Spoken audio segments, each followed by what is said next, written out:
شہادت عثمان کے بعد مہاجرین اور انصار اور مدینے کے دیگر صحابہ نے انتہائی اصرار کیا حضرت علی سے کہ وہ مسلمانوں کی اس خلافت کو سنبھالیں، اور شدید اصرار کے بعد آپ بیعت لینے پر تیار ہوئے۔ سیدنا علی رضی اللہ عنہ وارضا 4.25 سال خلیفہ رہے۔ خلافت کا یہ سارا زمانہ ان کے لیے بے انتہا دشوار رہا، مشاکل، پریشانیاں، غم اور دکھ۔ 4.25 سال سیدنا علی خلیفہ رہے اور یہ دور مشکلات سے، پریشانیوں سے، تکلیفوں اور غموں سے بھرپور رہا۔ کہنے دیجئے جس پر مشکل آتی ہے وہ مشکل کشا نہیں ہوا کرتا۔ اللہ کے لیے تو غور کرو۔ یہ قوالیاں گانے والوں، مولا علی مشکل کشا میری کشتی پار لگا دینا۔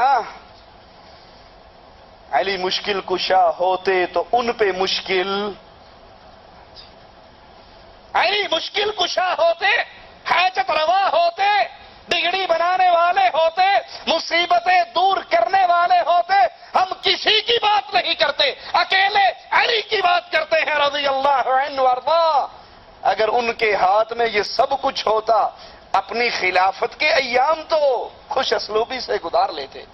وہ تو خلافت کا سارا عرصہ پریشانی اور غموں میں رہے، کہیں یہاں لڑائی ہے، کبھی وہاں لڑائی ہے، کبھی یہاں فتنہ ختم کر رہے ہیں، کبھی وہاں فتنہ ختم کر رہے ہیں۔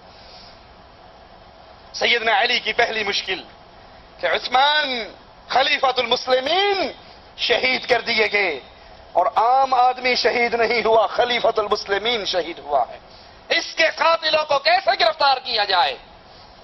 جو جس پر مشکل پڑے وہ مشکل کشا نہیں ہوا کرتا، اور جو ساری مشکلوں کو ٹال دیتا ہے وہ مشکل کشا ہوتا ہے، اور وہ ذات صرف عرش والے اللہ کی ذات ہے۔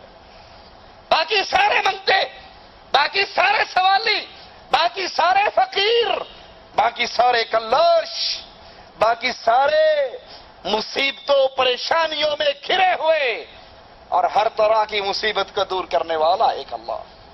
ان ارادنی اللہ بضر، اگر اللہ کسی پر مصیبت، مشکل، پریشانی، غم، دکھ اتارنا چاہے، هل ہن کاشفات ضرہ، تو کوئی ہے جو اللہ کے علاوہ اس آئی ہوئی مصیبت، غم اور دکھ کو دور کر دے؟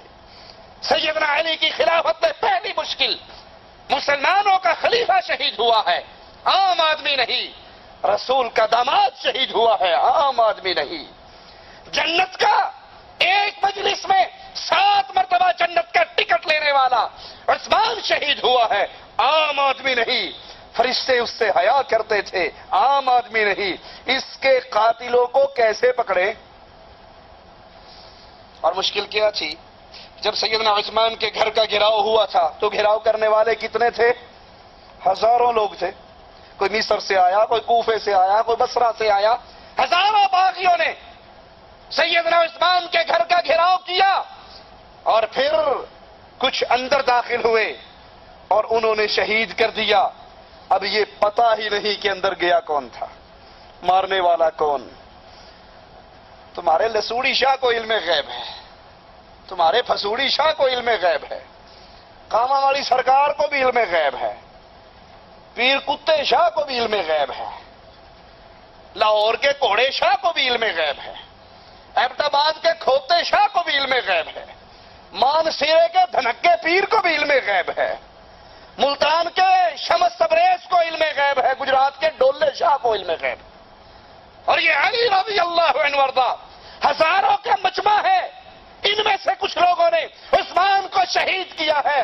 علی کو علم غیب، اور اگر علم غیب ہوتا علی کی معاویہ سے جنگ، علی کی عائشہ سے جنگ نہ، ان کا تو ایک ہی مطالبہ تھا۔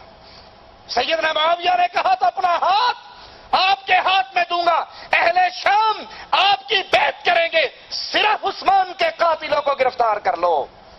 پیروں فقیروں کے بارے میں علم غیب کا عقیدہ رکھنے والوں، علی جواب میں کہتے ہیں معاویہ کیسے گرفتار کروں، یہ ہزاروں کا لشکر تھا اور مجھے نہیں پتا، مجھے کہندے اتوں تو کہندے سانو نہیں پتا، وچوں سارا ہی پتا ہوتا ہے۔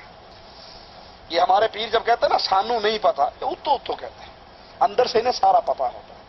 علی رضی اللہ عنہ وارضا، پہلی مشکل عثمان کے قاتلوں کو کیسے گرفتار کرے، اور ہر مومن کے دل کی یہ خواہش کہ عثمان کے قاتل گرفتار ہو جائیں، ان کے خون کا بدلہ لیا جائے، لیکن اتنی بڑی تعداد میں وہ قاتلوں کو پہچان اور جان نہیں سکتے تھے۔ کیوں؟ موقع کا گواہی کوئی نہیں تھا۔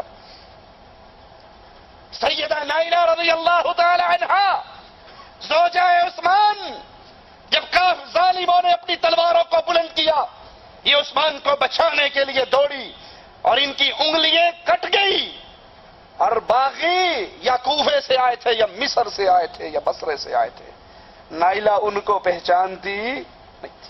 نہ نائلہ کو علم غیب، نہ مولا علی کو علم غیب۔ سیدنا علی رضی اللہ عنہ وارضا نے صوبوں کے نئے گورنر مقرر کیے، ان گورنروں نے جا کے پرانے گورنروں کو ہٹا کر اپنی ذمہ داریاں نبھانی شروع کی، اور جب ان کا گورنر امیر معاویہ رضی اللہ عنہ وارضا کے پاس پہنچا تو انہوں نے دستبردار ہونے سے انکار کرتے ہوئے کہا کہ پہلے عثمان کے قاتلوں کو گرفتار کرو۔ سیدنا عثمان کی شہادت اس دور میں ہوئی، اس حالات میں ہوئی کہ مسلمانوں کی اکثریت حج کے لیے گئی ہوئی تھی۔ اب مسلمان حج سے واپس آ رہے، سیدہ عائشہ رضی اللہ تعالی عنہا بھی حج سے واپس آ رہی، ایک قریبی رشتہ دار راستے میں آپ سے ملاقات کرتا ہے اور خبر دیتا ہے کہ عثمان کو مظلومیت کی حالت میں شہید کر دیا گیا۔ سیدہ عائشہ واپس مکے لوٹ آتی ہیں، اور مکے آنے پر طلحہ اور سیدنا زبیر رضی اللہ عنہما، دونوں بزرگ صحابی اور دونوں کا شمار عشرہ مبشرہ میں ہوتا ہے، یہ دونوں آپ کے پاس آتے ہیں، مدینے کا حال بیان کرتے ہیں کہ مسلمانوں کے خلیفہ کو مظلومیت کی حالت اور کنڈیشن میں شہید کیا گیا۔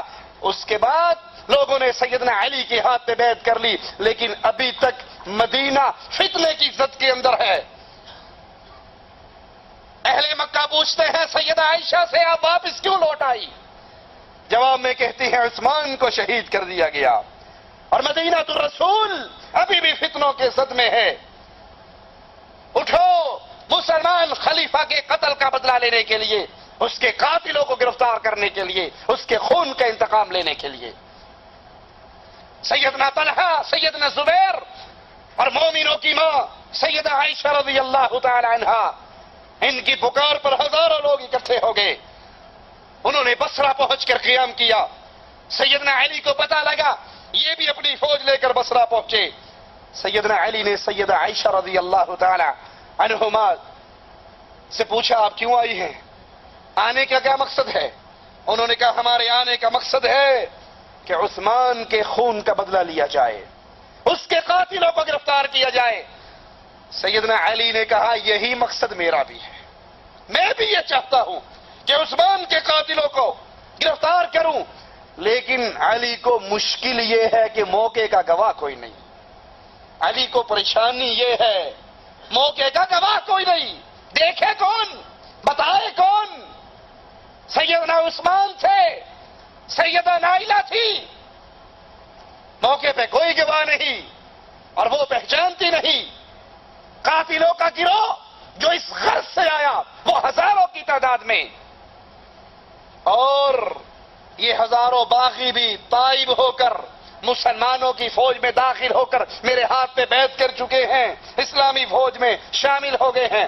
سیدہ عائشہ رضی اللہ تعالی عنہا سیدنا علی رضی اللہ عنہ وارضا کی پریشانیوں کو سمجھ گئی، اور یوں معاملہ صلح و صفائی کے ساتھ اختتام پذیر ہونے لگا کہ عبداللہ ابن سبا یہودی کی اولاد جو مسلمانوں کی اس عمارت کو کمزور کرنا چاہتی تھی، مسلمانوں کے اس مرکز کو کمزور کرنا چاہتی تھی، جو نہیں چاہتی تھی کہ مسلمانوں میں اتحاد اور اتفاق ہو اور مسلمان پھر جہاد کے راستے پہ چلتے ہوئے کفار کے علاقوں کو فتح کرنے لگ جائیں۔ ان کے کچھ لوگ اس لشکر میں اور کچھ لوگ اس لشکر میں، ادھر والوں نے ادھر پہ حملہ کیا، ادھر والوں نے ادھر پہ حملہ کیا۔ سیدنا علی سمجھے کہ سیدہ عائشہ کے لشکر نے ہم پہ حملہ کر دیا، اور سیدہ عائشہ سمجھتی ہے کہ سیدنا علی کے لشکر نے ہم پہ حملہ کر دیا۔